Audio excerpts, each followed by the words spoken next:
Cool. I'm good to go if you guys are. So, Simon, is somebody from your team going to try to jump on the Instagram? Yes, someone's going to jump on the Instagram, and I think Jonathan from our team is here and recording also. Yeah, he's Okay. on the call in the green room. Okay, when they go on Instagram, they'll want to turn their camera off and go on mute. Got it. Because it's not Can like... Jonathan hear us now? Can he catch that? I think so. He has his screen and mic muted.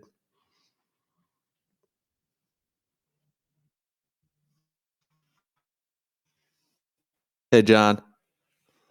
Hey. Morning, brother.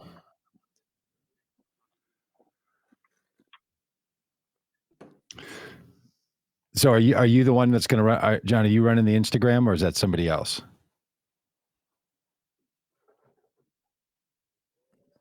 Okay. Twee's running the Instagram. Jonathan, can you communicate with her? She'll just want to turn her camera off, when she's in Instagram and mute it. And then it will show whatever whatever your profile picture is as a little icon. And then this actual stream is what we point this at an iPad that's broadcasting it through YouTube. So it's all very complicated. Yeah, Instagram is the worst. But by golly, I'm not going to give up. Going to get this. All right. So, Dan, when you let me know when you're about ready, and I'll start the little extra Instagram chitty chat. I am ready. What we do, Simon and John, we go live. Have to go live on Instagram first, kind of get going, and then be able to point the camera at the. Anyway, it's nonsense.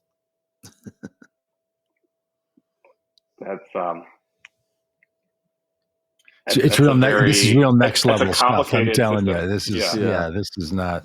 Everything works great together except for Instagram. It needs its own special little situation. And Doug, you said we wanted to talk initially about. Hey, all. Welcome to the Instagram feed of the Common Good podcast. We're going to be on with Simon Trautmann. He's running for. Good morning, Hennepin everybody. County attorney, that guy. And here on Wednesdays, we like to ask people how their faith motivates them for the common good. And boy, there's almost nothing more common good than trying to be in public service. So we're going to ask Simon Trautmann why he's running and all the rest. It takes us a little bit to get all of our Instagram started because it's just a little different than all the other services that we use. So we're going to ask to join. So Simon, too, is going to want to send a join request. Great. It's anyway. Hey, we're going to be starting here in just a minute. You really get this insider look though on Instagram. I mean, that's the upside, right? The upside. Jonathan, could you text tweet if you're on there and you can hear us? You really get the vibe. Okay, so at some point here, we're going to go live, and when we do, hey, sorry, buddy, you probably couldn't hear any of that. We're going to be going live here with Simon Trautmann, who's running for Hennepin County attorney, and we have to get everything set up on Instagram a little bit ahead of time. So we're doing that now, and in a moment, we're going to pop on live and check out what we got going on with Simon Trautmann and asking him how he's compelled to the common good by civic involvement and faith and all. All right, Dan, I'm ready whenever you are. Here we go.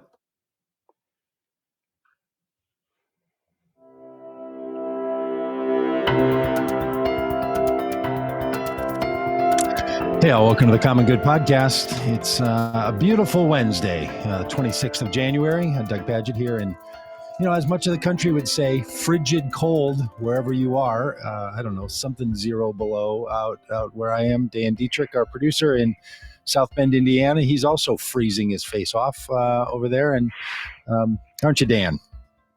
It is bitterly cold. It was a snow day because it was so cold. Got the whole family home. We're just hunkered down, trying to stay warm. You literally have snow days in some parts of the country because it's so cold. It's not kids are not out of school because of the snow itself. They're out of school because it's just so dang cold. Yep. But hey, on Wednesdays, we not only, update the weather and slightly complain about how cold it is, we also talk to people about how their faith compels them into the common good. And I am so excited today that Simon Trautmann is with us. Simon is running for Hennepin County attorney in the state of Minnesota in Hennepin County. We're going to talk to him about that, about why he's running, about how you could be involved if you wanted to, but also how it is that that his own faith compels him to the common good and what that means for someone who's in such public spaces and places as he is. So, Simon, so good to see you, my friend. Nice to have you. It's great to see you. Yes, it's great. Like you said, it's something below out here. It's negative a bunch. It's negative a bunch. Yeah, when there's like negative amounts of temperature, that's really something. But that's only because here in the United States we tend to use Fahrenheit instead of Celsius. We could probably talk about that on the science podcast sometime on a Friday. That Celsius rarely gets us below zero. But Simon, we're not here to talk about the weather. We are here to talk about you and why you're running for Hennepin County attorney and how your faith compels you into this common good space. Tell us first of all about your candidacy, about your run. I know about it. I'm excited. I think other people would be as well. Tell us what a county attorney does and why it is that you want to be in this role. Well, thank you so much for having me on, Doug. And it's great to see you, if only virtually. But like you said, my name's Simon Trautmann, and I'm an attorney that's been practicing here in Hennepin County. And for those of folks that are listening from around the country, that's Hennepin County is the county where Minneapolis, right in the center of surrounds Minneapolis. And I'm also an elected leader. I'm a city council member, just adjacent to where you are, Doug. Here in Hennepin County, and over the last number of years, I think we have an incredibly unique opportunity to reckon with really deep pain and unrest and a fracturing trust in our community. And that fractured trust was not created in the murder of George Floyd, but it was revealed. Things that a lot of our community were new and experienced. Was something that we all had to reckon with as a community. And now, in the wake of the pandemic and civil unrest, there's rising crime, and there's a new experience of broken trust and anxiety in the broader community. And so I'm running for Hennepin County attorney because we both have to reckon with a lot of hard truth, but we also have to repair some profoundly damaged and broken systems. And if we have a little more time, I'd like to talk about the difference of repairing things that are broken and reforming policy. Because you can write a memo that says the last policy was wrong, here's the good policy. But we really need to have an honest accounting of why trust has been broken and set about to repair those systems. And I'm really grateful to have a platform like this, like Vote Common Good, where we can talk about our faith and our deep values and why that gives us an opportunity, a unique lens to bring that kind of repair. That's beautiful, Simon. Yeah, let's talk about that here in a bit, about the difference between repairing and policy changes. But let's chat about your faith. We're pretty clear around here that we ask people to make the common good their voting criteria, and we want people who hold faith to be significant, for their faith to motivate them. But we're not asking people to make their faith their politics. Right, that there's that one's faith ought to drive them to this shared human experience of the common good. Some people are driven to the experience of the common good by other things in their life, right, that aren't oriented out of faith. The thing that's been confusing to me, and you and I have talked about this hundreds of times over the last 5 years, sometimes rather than someone's faith propelling them, pushing them toward the common good, it almost as if their demands of their faith ask them to do just the opposite, to like deepen into some kind of party politics. Thinking particularly of the kinds of people who continue to vote for Donald Trump and insurrectionists supporting candidates like that, just because they're part of their political party. Where if you talk to them, just about the goodness of the world, they wouldn't agree with any of that stuff, but they still feel so bound. So sometimes our faith doesn't produce in us this fruit of goodness. It produces in us this kind of tribal reestablishing and digging in deeper to things that people feel, such struggle, almost to the point where you could hear people say things like, well, I would love to support those, but my faith demands that I do this other thing. Yes. Rather than which the testimony of a lot of people in their religious experience was, I just wanted to only care about myself, but my faith called me into caring for one another. Sometimes, too often, it feels like that works the other way. Can you just talk a little bit about, for you, how faith motivates you, but you're not running as some Christian attorney? Yes. That sort of No, difference. I think that's really well framed. And I think for me, growing up in my tradition is a Christian tradition, but as a curious adult, with deep friendships in different faith communities, you get to learn a lot from a lot of faith traditions. Here in the Twin Cities, we have really large Muslim communities, and we've had opportunities to stand in solidarity when there have been terrorist attacks. And in a masjid where most of the folks in my constituency worshipped, and in other faith communities. But for me, when we read our scriptures, I found sometimes in faith communities, people take exactly the opposite things literally. They'll look at something like pearly gates, and we could think about, well, how big was the oyster that created the pearl, that created the gate? Well, that's what we're going to take. Yeah. Well, no, that's not. What are we going to take literally? But it's like, well, how about love your neighbor?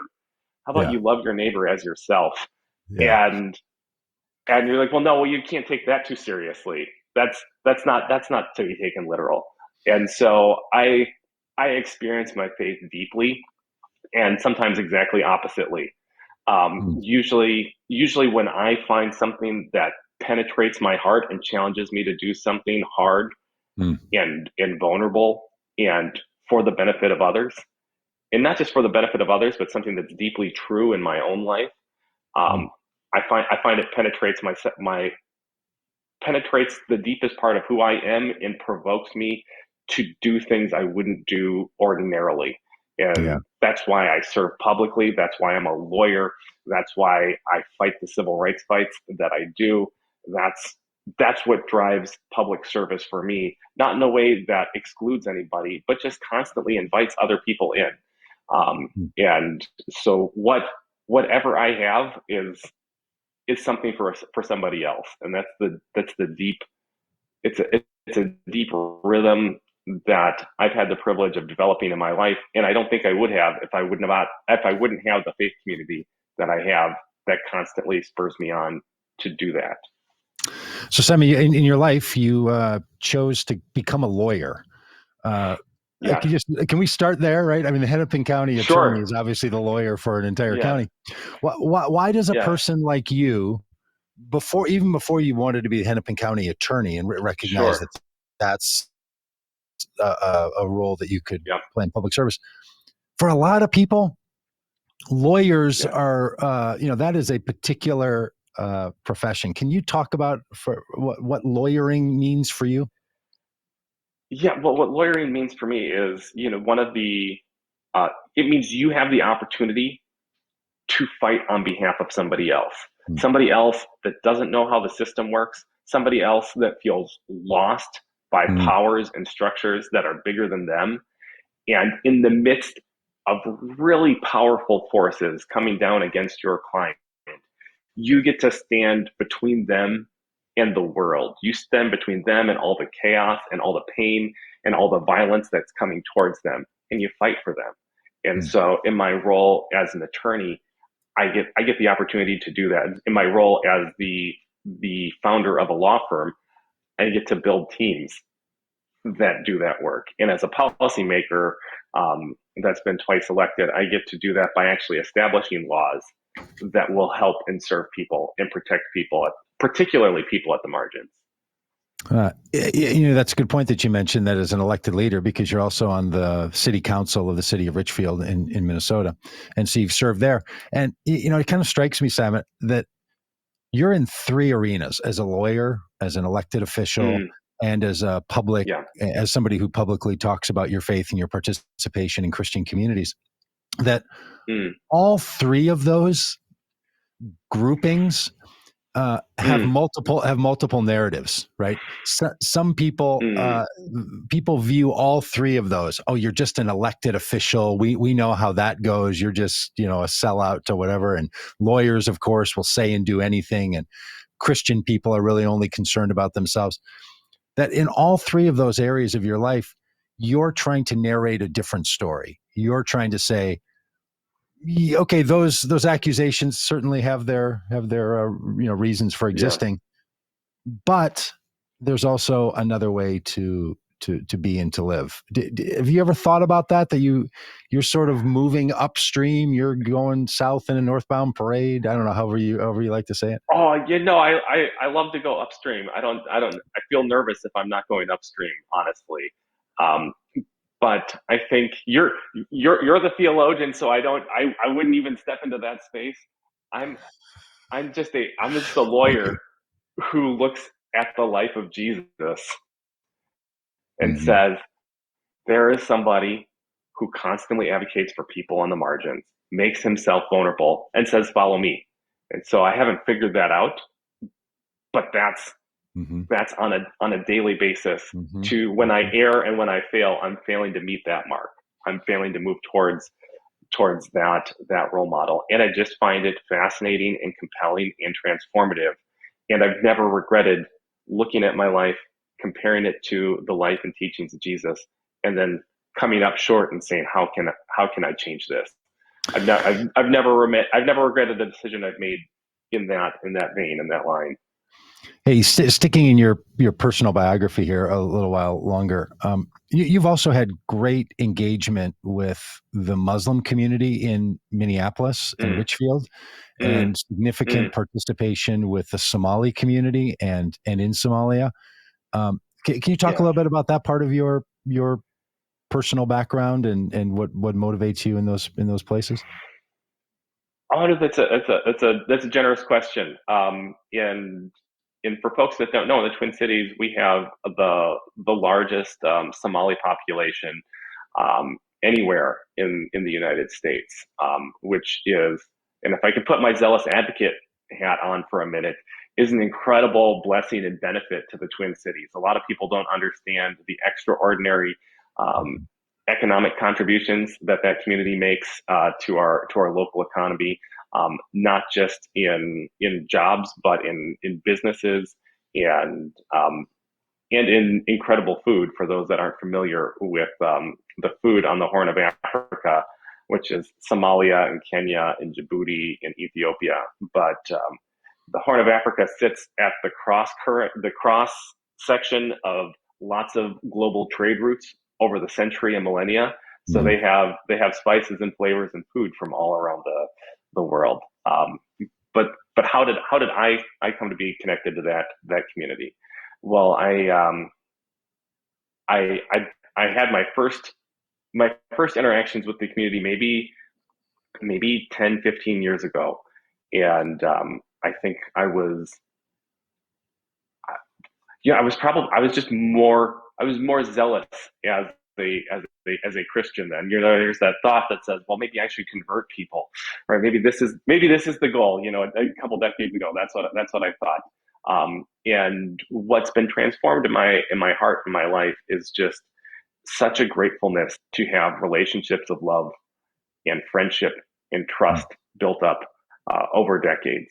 And I've had the opportunity to do that both here in the Twin Cities. When I was running for my first city council seat, I had the opportunity. I have the opportunity. There was a crisis. There was a famine happening in Somalia, and for the Mhm. first time in my life, um, people sent me videos of family members who were dying and passing away because they didn't have food, they did not have water, and that's not something that I'd ever experienced on a personal level. And in in response to what we talked about, the deep intuitions in your life, um, we this was back in 2017. This is in the middle of the Muslim ban. This was the height of Mhm. Islamophobia and just the um, really bigoted fever that had broken out all over our country. And and so I decided to use my platform, of course, to raise awareness, raise support. We had a videographer begin tell the stories of local Somali community members to recast the narrative of what this community was about. And somebody said on the first day of shooting, well, if you really want to tell this story, you should tell it in Somalia. That's where the famine is. Mm. And the videographer prudently said, well, yeah, if I did that, my wife would kill me. And immediately the thought in my heart was, your wife is amazing and you need to leave right now. and so I went home that night with that deep intuition, and I was talking with my wife, and she said, you're hesitating about this campaign. We're trying to talk about the campaign. There's something else in your mind. What is it? And she looked at me and she said, well, you want to go to Somalia, don't you? Well, you should probably do whatever God's put in your heart. And so I did. And so we left the campaign. We didn't tell anybody.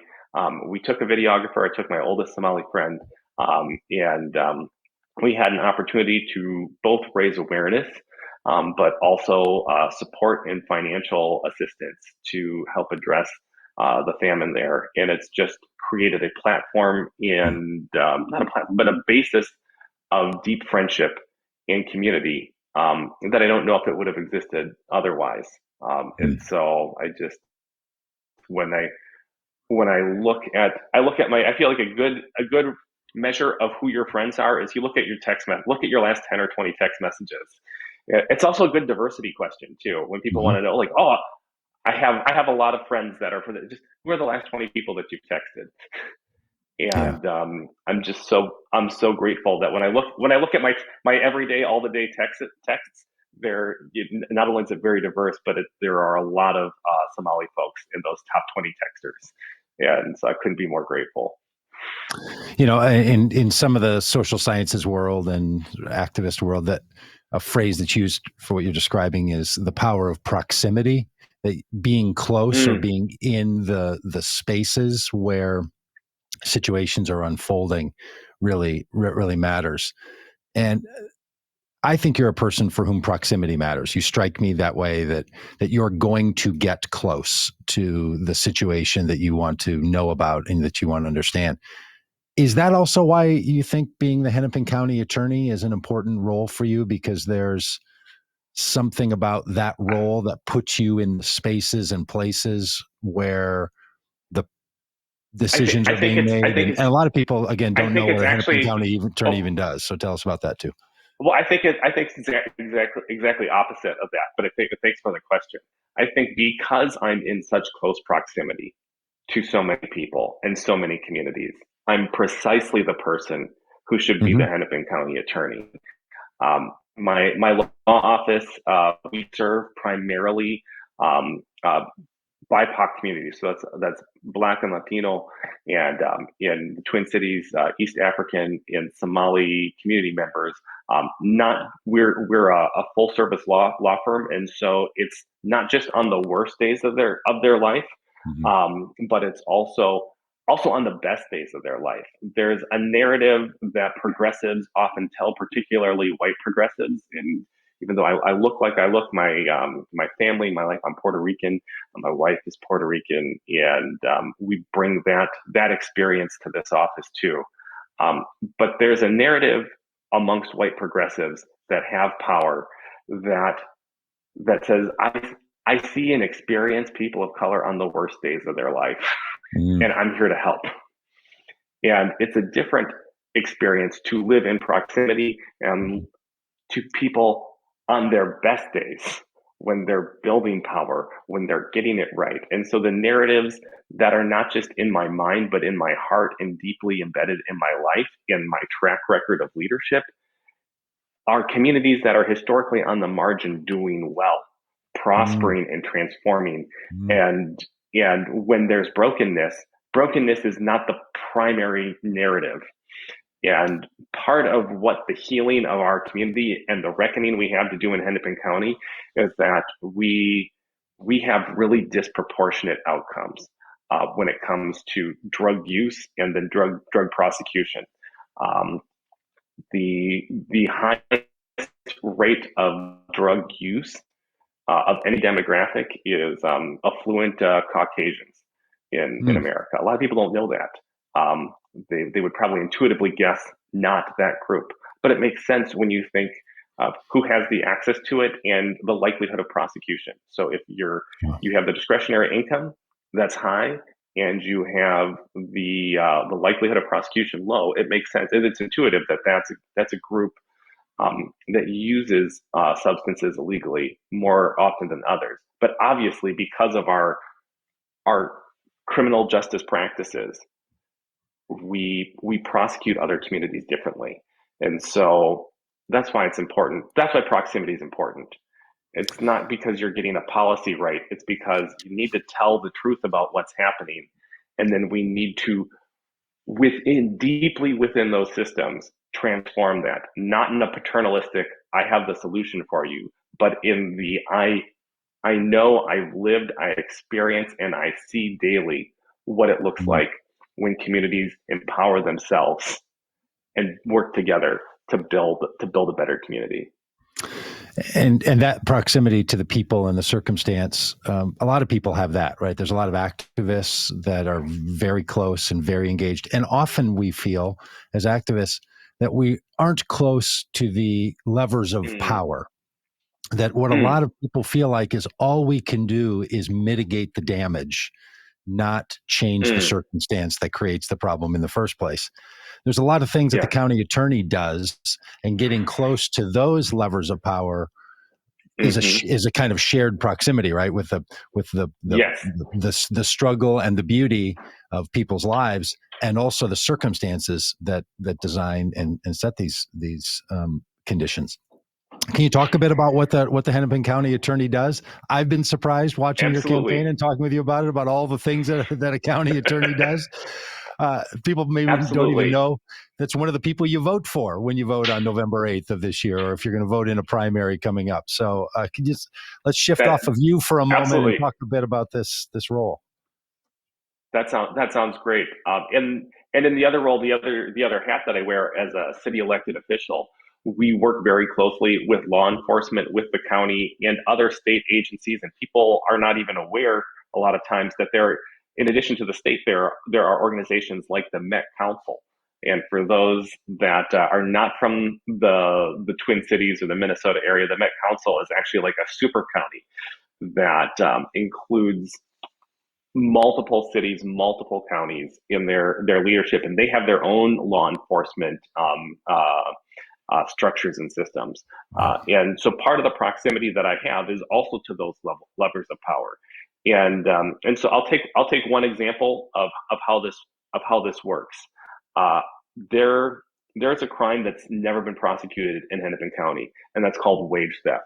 That's when an employer steals money from their workers. That doesn't mean they made a mistake. That doesn't mean they went out of business. It's not a crime to fail in business. But a recent study said that up to 24% of workers in the trades in Minnesota have experienced wage theft. And you can imagine if 1 in 4 homes were burgled and we had prosecuted 0 burglars, right? The outcry that would exist in our community. But there's no outcry because oftentimes these are folks that are on the margins. These are often lower wage workers. And so nobody's there both to fight for them. And so we have to reckon with that. We have to name that. We have to talk about that. But then we can't just reform a policy. So we've frankly already done that. The policy is that's a crime. Yeah. The problem is every police officer I've spoken to, chiefs of police, detectives throughout Hennepin County, have to a man and a woman said, "Oh, that's a civil problem?" And I've sat with them and we've looked at the law and we've said, "Do you see this law? It's a felony. It's a felony if you steal more than $1,000 from a worker." Also, of all the times you could steal from somebody, we know about half of Minnesotans could not pay for a $500 medical bill out of their savings. So that creates a crisis. So all folks have in Minnesota are their wages. Mm-hmm. And when you steal that after somebody's traded their labor for a promise that you're going to pay, and you steal that's a crime. And there's no imagination. So first you have to change people's imagination. You have to name that truth, and then you have to build You have to build structures. You have to build relationships. So what I've done as a council member, I created a group called City or Elected Leaders, City Leaders Against Wage Theft and Tax Fraud. And so what we've done is we've banded together as community leaders to advocate at the county, at the state level, to begin to pool our resources to say, well, how can we partner and share police resources, share public safety resources, so we can give the county the cases? Because the county, there's actually an interest to do that. There's a policy to do that, but we've not yet repaired the system to be able to bring that kind of justice. Describe the kind of situation that wage theft would involve. If someone hasn't really thought about it, maybe like all the people you've been raising the issue with, to like give a little story of what constitutes wage theft. Well, maybe let me give you two stories. So Great. I had one client that had an employer who accused him of stealing a cell phone that was recovered, a cell phone that he had tried to return. But this is a man in his mid 40s, maybe late 40s, homeowner, African American man. They called the police. And this is a company cell phone. You're saying that his company. This is a company. This was a cell phone of a patron. And so they said this man tried to steal the cell phone of a patron. And not only did law enforcement arrest my client, but they went to a second job and they made sure that the second employer knew, we're arresting this man because we think he's a thief. And they took him to county lockup. And it took more than a year to get that case dismissed. And so push pause on that story. But while we talk about the next story, think about how many government employees we used, two of which had firearms, to prosecute that alleged theft. Now I have another client right now. He's a tech salesperson, very successful at what he does. He's a very high wage earner. He quit his job to take a better job, and his employer stiffed him from a $7,000 commission. They're just angry. They were angry that he was leaving, and they asked him to make a half-day trip to do an installation for the technology that they were selling. And they invited him to come, and it's very clear they needed him to do that installation. If they didn't do that installation, they would have lost that sale, and they just are angry that he left. And so they stole his wages. You mean they stole $7,000? They did not pay him. They didn't pay him. And sometimes when an employer doesn't pay someone because they say you did shoddy work or you didn't show up or just we're just going to withhold it, you're saying, look, that's not just a dispute between an employer and an employee. You've taken something of value that is owed to the other person, and the word for that, which is not HR should figure out the relationship between employer and employee. The word for that is, you're saying, theft. It's that, and just when you say it's not what I'm saying, it's what the Minnesota legislature through statute has said. And so there are wrong things that happen all the time. As a public figure and a pastor and a leader, people have wronged you in all kinds of ways, but not all of them are criminal. And so we find some that are so problematic that we call them criminal. When folks, most or half of Minnesotans can't pay for a $500 medical bill out of the resources that they have. When you steal somebody's wages, it's a crime. And without both the imagination to think of it as a crime and the relationships and the structures built to prosecute those crimes, policy doesn't matter.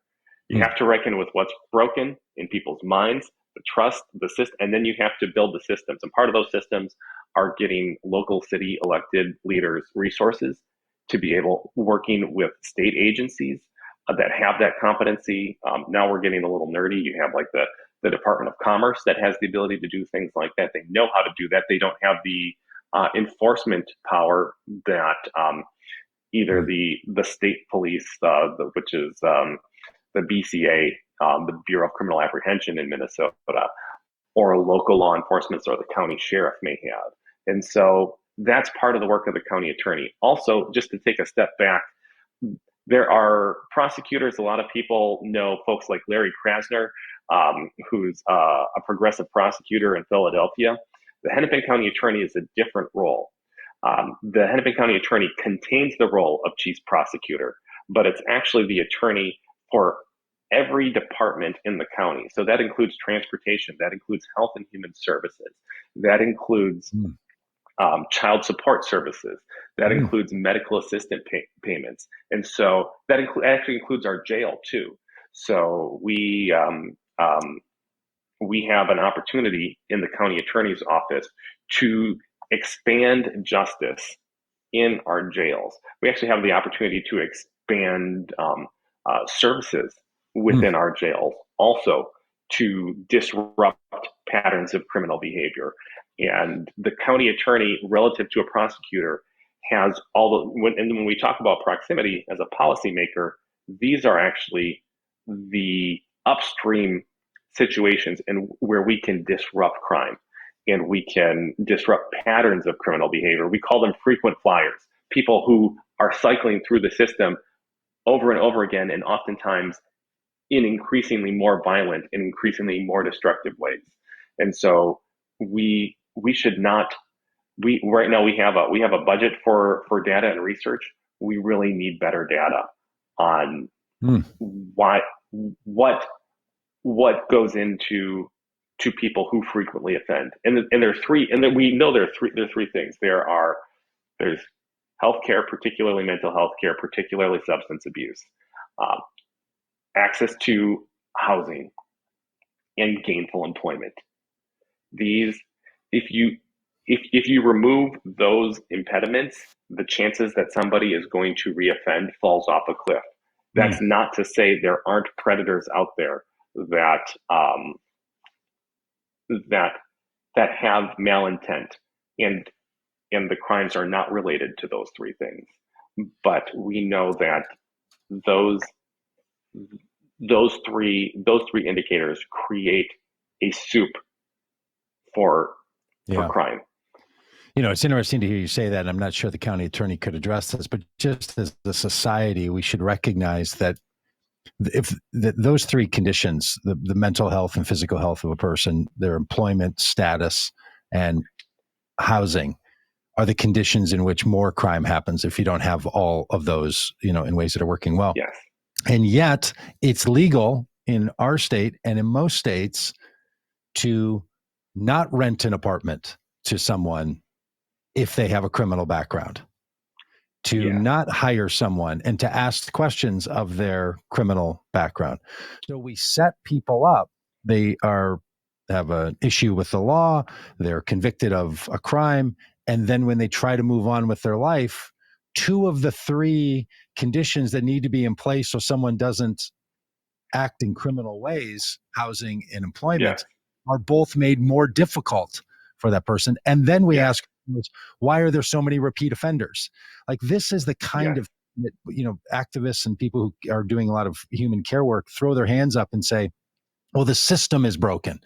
But what you've realized is systems are also structures made and maintained by people and individual people who are doing things on a daily basis. Like, systems don't just exist. They're not like laws of gravity or something.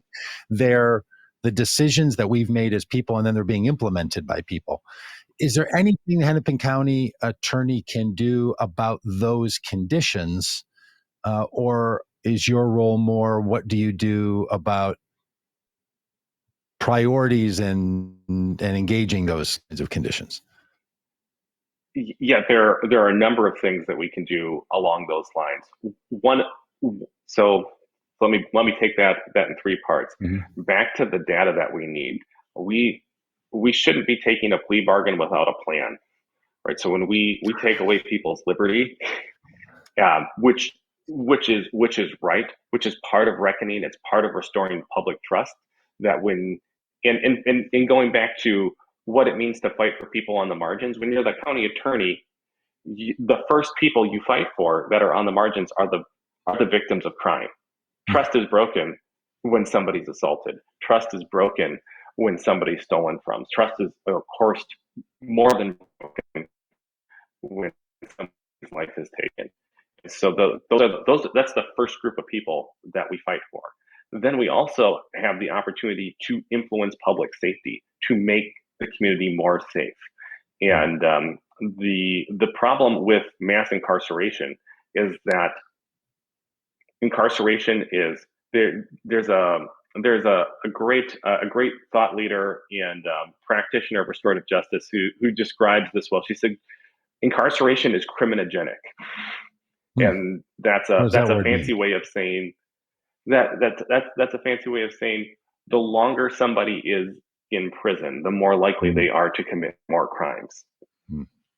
And so it's like chemotherapy. Nobody would say we should not have chemotherapy because chemotherapy can save bodies and lives. But nobody gets an extra dose of chemotherapy for any reason because it's radically destructive to the body. And when we think of the body in terms of incarceration, when we remove people from community, those people are connected to lots of other people. And if they've so violated the trust and they're so dangerous that they need to be removed, that has to happen. There's no question about that. But what people don't know is 70% of people who commit felonies are found guilty of felonies do not actually go to prison. And of the people that go to prison, roughly well over 90% return to us. So we have a system right now that's in place that is guaranteeing that all the people we put away, are almost all of them, we're going to get back. And we have the ability to influence how they come back to us. One of the ways that we can do that is something that I've called a prison to labor pipeline. And one of the key indicators of what will result in success for community and for people leaving the criminal justice system is meaningful, gainful employment. So Minnesota actually led the nation in something called banning the box, which gave people who have criminal records the opportunity to get job interviews before they have to disclose that they have a criminal record, which is good.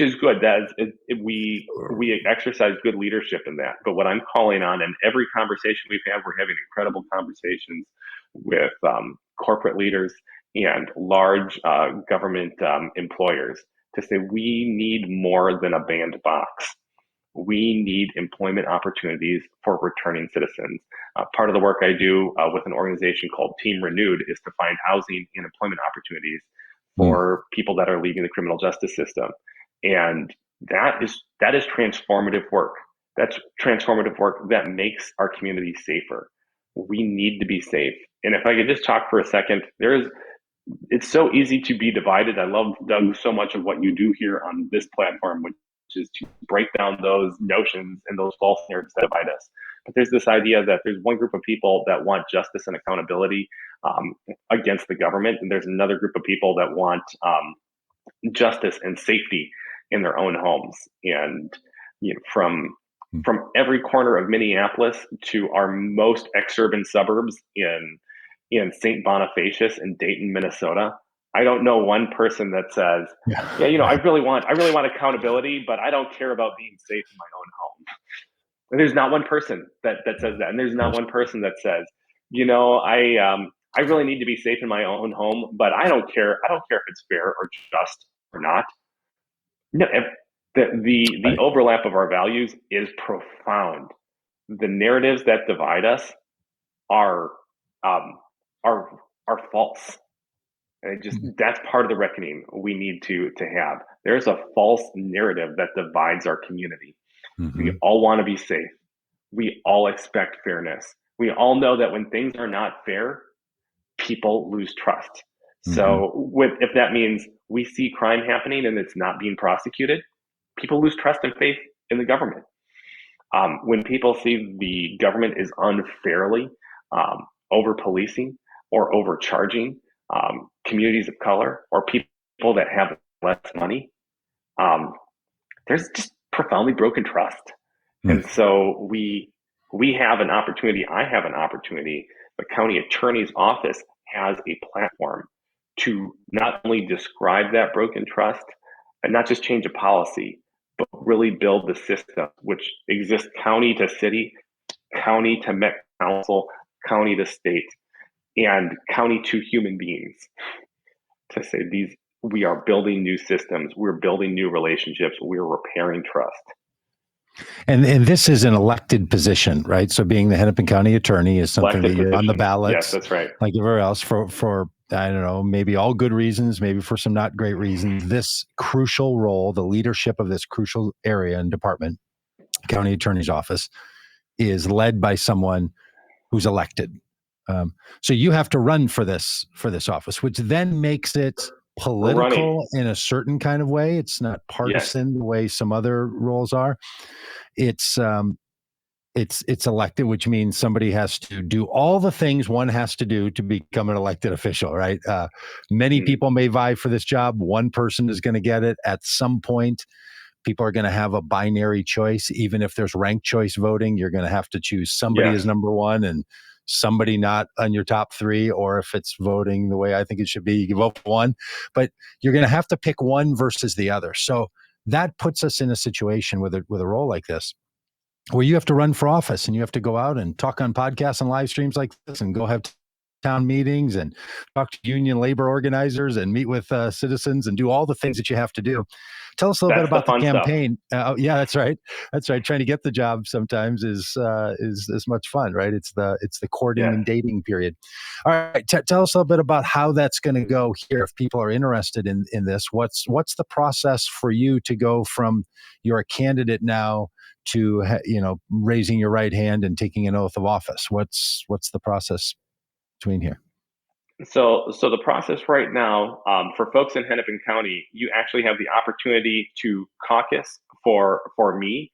And so for folks that aren't from Minnesota or Iowa, might not know what a caucus is, but a caucus is where you get together with your neighbors and you talk about what's important to you.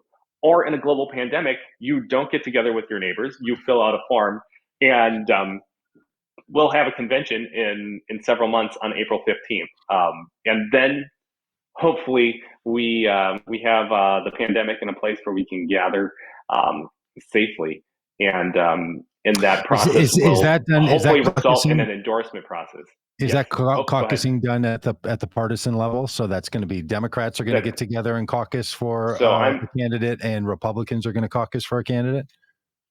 So I'm a Democrat, or for the folks in Minnesota, I'm part of the Democratic Farmer Labor Party, and so they're the DFL, and so I'm actually on the state central committee. Slight tangent: we recently won a civil rights case that expanded the voting rights for non-citizens and returning citizens to be able to participate in caucuses.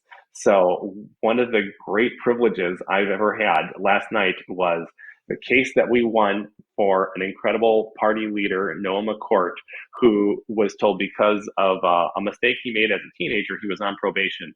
So not only can he not vote in Minnesota, but we actually had a law that said you cannot be a delegate in a party, which for anybody who cares about the Constitution and First Amendment rights, when you have the rights of an organization where the government says, well, you can't actually, we're going to tell you who can organize and who can't organize, and who can say what your platform is and who can say what your platform isn't.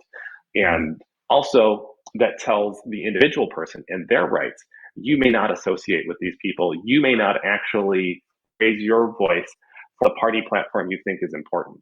And we said, that's outrageous. And so when I say we won, we didn't get everything we wanted in the appellate decision, but the courts said first and very importantly, it is not a crime for an individual to participate in the precinct caucuses. The government cannot civilly fine you for doing that. So they could say you can't vote, but they're saying even if you can't vote, you can't keep them out of the process earlier than that. They said it's up to the party. They said it's up to the party to decide who gets to vote or not, and who to enforce this rule. And so the party made a decision last night to change their bylaws in light of this legal Great. decision. Congratulations. And so thank you very much. We're really pleased with that outcome. That's the kind of system change where you change the law, and then upstream you have to change the bylaws, and then that may trigger a future lawsuit, and then we'll clarify things further at that point. But that caucusing is happening right now. Usually that means you go to a church basement or a school classroom in your neighborhood and you talk about these things. But right now what you do is if you go to our website at simonforcountyattorney.com, you can fill out this form, and this form will allow you to virtually enter to be a delegate in the convention that's going to happen in May. So right now, democracy is as simple as filling out a one-page form. And for people who don't know, in Minnesota, we choose to do our nominating structures through not a primary voting situation where everyone just goes in and casts a vote, but rather through this caucusing mechanism, which is a little goofy and kind of odd, where a bunch of people get together and make a decision, and then sort of as a group they vote, and it's a whole different system. And then we also have a primary-based system, and then a general election, which is just individual people voting. But where you are right now is asking people to participate in this caucusing level. Caucusing, this is yes. And so for some people, that's a higher bar than just walking in and filling out a ballot. You have to fill out a form, and then that engages you in an entire process. That's right. And sometimes that is true, especially for older citizens or folks that don't have access to a printer. And I think we take for granted that people have printers all the time, or people can sign things. And so we also have there's ink in their printer, right? Let's say like I can't print something right now because I'm out of that yellow color, and so my entire printer won't work, and I have to go to Office Depot to solve that problem. Right. These are real problems of democracy. These are real problems. Yeah. But free we have ink a for phone everyone. number. Simon Trautmann. That's right. We have a phone number on our website. So if people are confused or they're having trouble with the online form, don't be embarrassed to call. And is that going to be met with a recording that says we're experiencing a higher than normal call volume, so please wait? Somehow every phone number I call is experiencing a higher than the normal level. You'd think by now we'd catch up on what the call volume level is and not be surprised by it. But anyway, I know you're going to get somebody, I'm guessing, on the line that's going to help you do this. Right. Well, hey, one of the things people love about this kind of politics is that it asks people to do more than just walk in, find your party on a ballot, and fill out, and fill in a circle. It's asking people actually to engage. So if people care about these issues, many that you've talked about, other things county attorney does, you're asking them to actually do something a little more. Like if they become a delegate, then what, they have to travel to Duluth or somewhere? Do they have to travel, to some other town? Hopkins. You have to travel to Hopkins. For folks that are not from the Twin Cities, that's about 3 minutes outside of Minneapolis. Yeah. But there's people from all over the state, right? That are going to be doing this. Or all over the county. Is it only people in Hennepin County? Only people in Hennepin County can caucus for this. You cannot. Yes, that if you're not from Hennepin County, it's a crime. Please don't do that.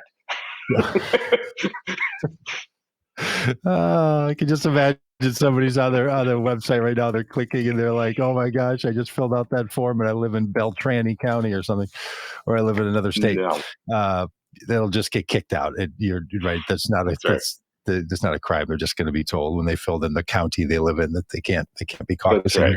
Well, Simon, it's a lot of work, man, to run for office. It's a lot of work to be involved in the common good. It's a lot of work to stay close to the people and the levers of influence and effect in our society. So, thank you for running. I know we didn't get to all the things we should talk about, but maybe when you're county attorney, we could have you back on and finish out some of those conversations. Well, that sounds great, and it's so good to be with you, Doug. And I appreciate the work that you've done. The fruit of Vote Common Good didn't start with Vote Common Good. It started with the work you've been doing for decades. So I'm really glad to know you. That's nice of you. Thanks, man. All right. Thanks, Simon. Hey, keep up with him. Simon Trout, Simon for countyattorney.org. is the website, and you should find your way over there and say hi to him. Dan, anything more we need to chit chat about? Nope. Great show. Thanks for being on. For those who are sticking around until tomorrow, we're talking with Greg Hurwitz, and Greg is a writer, a screenplay writer, and a really great cat. And so we're super excited about having Greg on tomorrow. Going to be on a little later in the day. Watch the stream, watch the feed. It'll show up in all the places. And if you haven't yet subscribed